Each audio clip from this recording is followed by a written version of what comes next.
আজকে অনেক আনন্দ থেকে আমি জানাচ্ছি কি আজকে দীঘা জগন্নাথ ধামে মন্দিরে 1 কোটির সংখ্যা পেরিয়ে গেছে দর্শনার্থীদের। এক বাচ্চা মেয়েকে আমরা 1 করোড় দর্শনার্থী হিসাবে চিহ্নিত করেছি। টালিগঞ্জের একরত্তি ছোট্ট মেয়ে কাকুলি জানা ও তার পরিবার নিজেরাও জানত না পূর্ব ভারতের আধ্যাত্মিক পর্যটনে নতুন দিগন্ত দীঘার জগন্নাথ মন্দিরে কি ঐতিহাসিক মুহূর্তের সাক্ষী হতে চলেছেন সে। ছোট্ট কাকলি 1 কোটিতম দর্শনার্থীর আগমন ঘটালো দীঘার জগন্নাথ মন্দিরে। আর 28শে ডিসেম্বর 2025 মন্দিরে তার উপস্থিতি সে 1 কোটিতম দর্শনার্থী হিসেবে বিবেচিত হলো। 30শে এপ্রিল 2025 দীঘার জগন্নাথ মন্দিরের উদ্বোধন হয়েছিল। 1 বছরেরও কম সময়ের মধ্যে, মাত্র 8 মাসের মধ্যেই এই ঐতিহাসিক সাফল্য অর্জন জগন্নাথ দেবের অপরিসীম আধ্যাত্মিক আকর্ষণকেই যেমন তুলে ধরেছে, তেমনি দীঘাকে বিশ্বমানের তীর্থক্ষেত্র হিসাবে সুদৃঢ়ভাবে প্রতিষ্ঠা করেছে। যে প্রকল্পের সূচনা হয়েছিল এক দূরদর্শী আধ্যাত্মিক ভাবনায়, তা অতি স্বল্প সময়ের মধ্যেই দেশের অন্যতম প্রাণবন্ত ভক্তি কেন্দ্রে রূপ নিয়েছে। দেশের সর্বত্র থেকে তো বটেই, ভারতের সীমানা পেরিয়েও অসংখ্য লাখো লাখো কোটি ভক্ত আজ দীঘায় ছুটে আসছেন। বিশ্বজনীন আধ্যাত্মিক আশ্রয় এই দীঘার জগন্নাথ মন্দির। দীঘা আজ বিদেশি পর্যটক ও তীর্থযাত্রীদের জন্য এক অনন্য আধ্যাত্মিক আশ্রয়ে পরিণত হয়েছে। তাই 1 কোটি দর্শক পূরণ হওয়ার সাথে সাথেই ভারতের আধ্যাত্মিক পর্যটনের ইতিহাসে এক গুরুত্বপূর্ণ মাইল ফলক যে স্পর্শ করল দীঘার জগন্নাথ মন্দির, তার বলার অপেক্ষা রাখে না। বন্ধুরা, আপনারা আমাদের ভিডিওটি দেখতে থাকুন। যদি ভালো লাগে আমাদের এই ট্যুর ফান অ্যামিউজমেন্ট চ্যানেলটিকে লাইক করবেন, সাবস্ক্রাইব করবেন এবং আপনাদের কমেন্ট পাঠাবেন। ভিডিওটা দেখতে থাকুন।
টালিগঞ্জের বাসিন্দা সুরজিৎ জানার কন্যা ছোট্ট কাকলি জানাকেই দীঘায় আগত প্রতীকীভাবে 1 কোটিতম দর্শনার্থী হিসেবে চিহ্নিত করা হয়।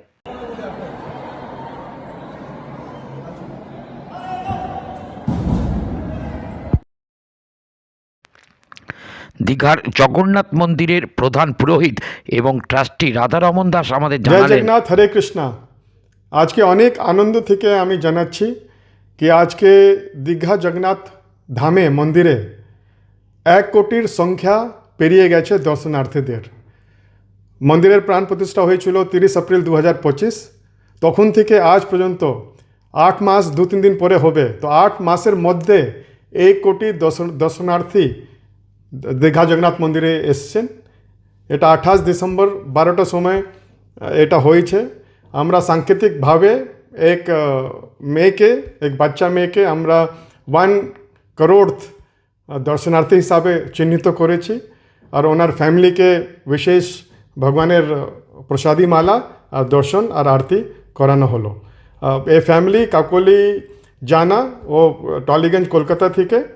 তো আমরা অনেক হ্যাপি কি আজ 1 কোটি মানুষ এত তাড়াতাড়ি জগন্নাথ দীঘা ধাম এত পপুলার হয়ে গেছে। পুরো ভারত থেকে তো লোক আসছেই, দেশ বিদেশ থেকে দর্শনার্থী ভগবানকে দর্শন করার জন্য আসছে। অনেক বিদেশিরা এত কৃতজ্ঞ কি এখানে ওরা থেকে ভগবান জগন্নাথকে ওরা দর্শন করতে পারছে। জয় জগন্নাথ, হরে কৃষ্ণা।